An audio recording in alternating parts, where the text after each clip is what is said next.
Okay, we're now looking at really what is measure 24, which is the pickup to the double bar where the chorus begins at measure 25.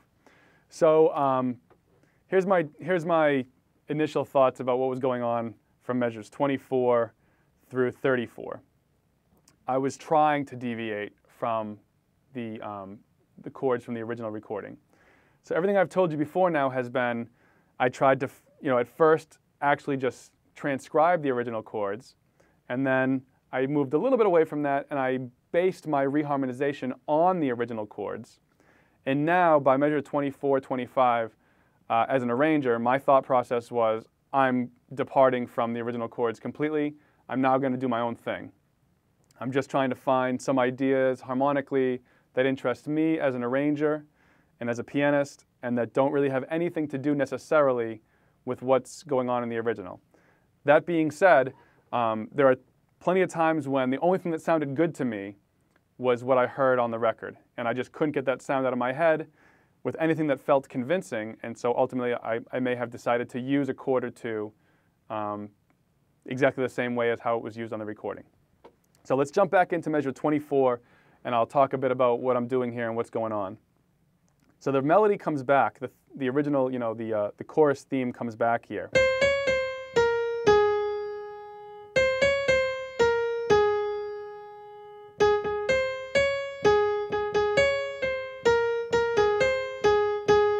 Okay, so there's nothing, really spooky or creepy or, there's nothing weird going on here. It's, again, same melody, stays right in the key of A flat major, no outside notes being borrowed. So my idea initially, like I said, was to deviate completely. And what I came up with was a way to try to get myself, initially outside of the key and then quickly back in. That's kind of what I wanted to do every time this phrase came in. I want it to be outside of the key and then kind of come back in. And again, that happens here. So it's coming outside and then trying to find a way to get us back inside. So here's what I was trying to do. When I get to this chord,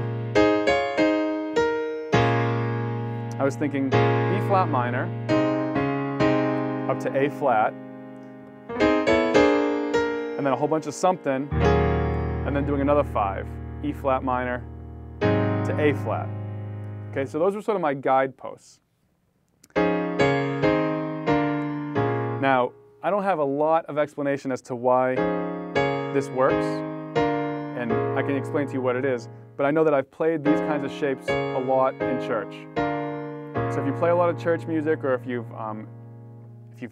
even sung in church and been reading out of, reading the music while you're singing along, if you've ever paid attention to the way it's voiced, it's almost always voiced in 4-part harmony, soprano, alto, tenor, bass, and you see a lot of shapes like this. It kind of just fit under my fingers as something that I've played in church before. So what I'm kind of thinking of is, I'm thinking of this as like a D flat major shape.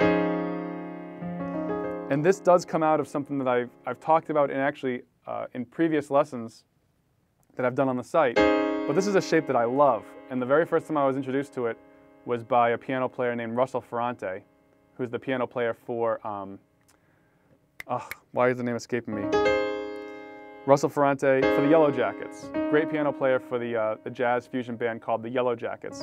And he talked about this shape, 1, 2, 5, 7. And I've heard him play it many times on recordings in his solos, and I've transcribed and figured it out. So this is just a shape I like, 1, 2, 5, 7. Thanks for taking a look at this video. If you'd like to be notified the next time I release free content on YouTube, you can click on the subscribe button on this page. It's absolutely free to subscribe to our YouTube channel. Now, if you'd like to study with me for free for 30 days, click on the Piano Success Playbook in the bottom left-hand side, and you'll get 30 days of lessons absolutely free of charge. I look forward to working with you in the next lesson.